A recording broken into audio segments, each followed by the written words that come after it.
اللہ فرماتا ہے یا ایھا الذین آمنو، اے ایمان والو۔ حضرت عبداللہ ابن عباس رضی اللہ تعالیٰ عنہ صحابی رسول صلی اللہ علیہ وسلم، آپ ارشاد فرماتے ہیں لوگوں کو کہ اے لوگوں، جب اللہ رب العزت یوں فرمائے کہ یا ایھا الذین آمنو، تو ان لفظوں پر غور کرنا، یا تو اللہ کسی ایسی بات کا حکم دینے لگا ہے جو بہت اچھی چیز ہے، بہت اعلیٰ چیز ہے، یا کسی ایسی چیز سے روکنے لگا ہے جو بہت بری چیز ہے۔ حضرت عبداللہ ابن عباس یوں لوگوں کو بتایا کرتے تھے۔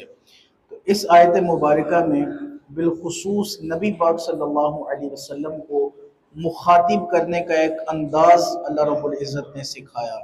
فرمایا کہ اے ایمان والو، لا تقولو، نہ کہو تم رائنا، ہماری طرف رعایت کیجئے، وقولو، اور تم کہو انظرنا، اے محبوب عالم صلی اللہ علیہ وسلم ہماری طرف نظر رحمت فرمائیے، واسمعوا، اور تم پہلے کیوں نہیں غور سے سنتے، وللکافرین عذاب علیم، اور کافروں کے لیے دردناک عذاب ہے۔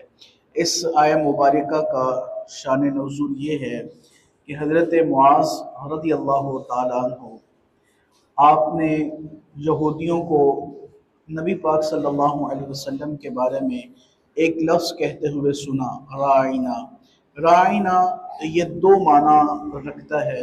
یہودیوں میں اس میں ایک بہت غلط معنی استعمال کیا جاتا تھا، ایسے سمجھ لیجئے کہ گالی کے طور پر یہ لفظ استعمال کیا جاتا تھا، اور جو یہودی تھے، منافق تھے، وہ رسول پاک صلی اللہ علیہ وسلم کا مذاق اڑانے کے لیے، حضور کا استہزاء کرنے کے لیے، وہ نبی پاک صلی اللہ علیہ وسلم کو رائنا کہا کرتے تھے۔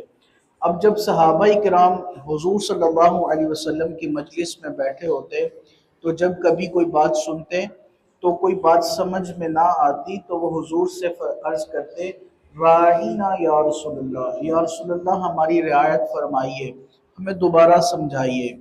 اب صحابہ بھی یہ لفظ بولتے تھے اور یہودی بھی بولتے تھے۔ صحابہ کا بولنا اور انداز تھا، یہودیوں کا یہ لفظ بولنا اور مطلب اور انداز تھا۔ لفظ ایک ہی ہے لیکن اس کے معنی کثیر ہیں۔ عربی میں یہ ایک عربی کی سلسلہ ہے کہ عربی کے ایک لفظ کے کئی معنی بن جاتے ہیں، بہت کثیر المعنی یہ زبان سمجھی جاتی ہے۔ تو حضرت معاذ رضی اللہ تعالیٰ عنہ وہ اس بات کو سمجھتے تھے کہ یہودی کس بغض اور عداوت کے ساتھ یہ لفظ بولتے ہیں۔ تو حضرت معاذ رضی اللہ تعالیٰ عنہ یہودیوں کے پاس گئے اور جا کر کے بڑے غصے سے فرمایا کہ خبردار، اگر تم نے آج کے بعد حضور صلی اللہ علیہ وسلم کے بارے میں ایسے الفاظ استعمال کیے، اگر میں نے کسی کو سنتے ہوئے دیکھ لیا تو میں گردن اڑا دوں گا۔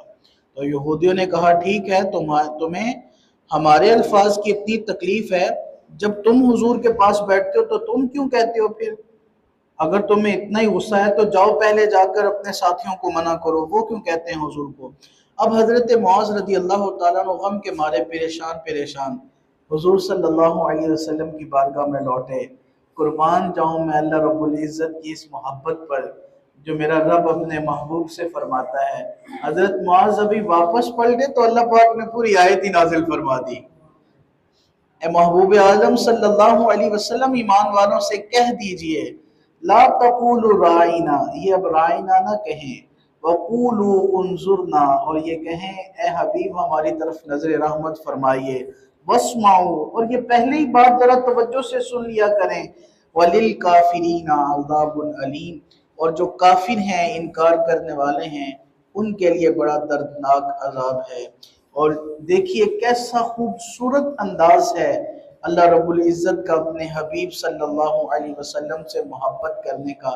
اب بھی اگر کوئی کہے کہ معاذ اللہ، حضور کی ذات تو ایک عام بشر تھی، حضور صلی اللہ علیہ وسلم کو تو کسی بات کا پتہ نہیں، ارے صاحب جاؤ پھر تم اپنی عقل کا جا کر علاج کرواؤ، تمہیں ابھی تک سمجھ ہی نہیں آئی۔ ہاں وہ بشر ہے لیکن خیر البشر ہیں، ہاں وہ بشر ہیں لیکن محبوب عالم صلی اللہ علیہ وسلم کا درجہ رکھتے ہیں، ہاں یہ کائنات کے وہ فرد واحد ہیں جن کے لیے میرے رب نے پورے کائنات کو وجود عطا فرمایا ہے۔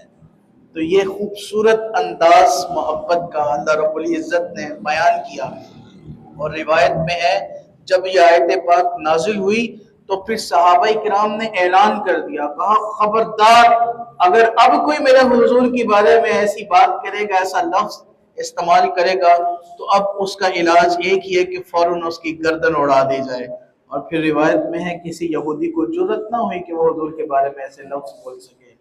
تو یہ اللہ رب العزت کے محبوب عالم صلی اللہ علیہ وسلم کی عزت و ناموس پر پہرا دینا سب سے پہلی سنت یہ رب کی ہے، رب کائنات کی یہ سنت ہے، اپنے محبوب کی عزت کا دفاع کرنا۔ اور اگر رب کے بعد کوئی چیز نظر آتی ہے تو وہ پھر صحابہ کرام ہیں، اپنی جانیں بھی لٹا دیا کرتے تھے حضور صلی اللہ علیہ وسلم کی ذات پر۔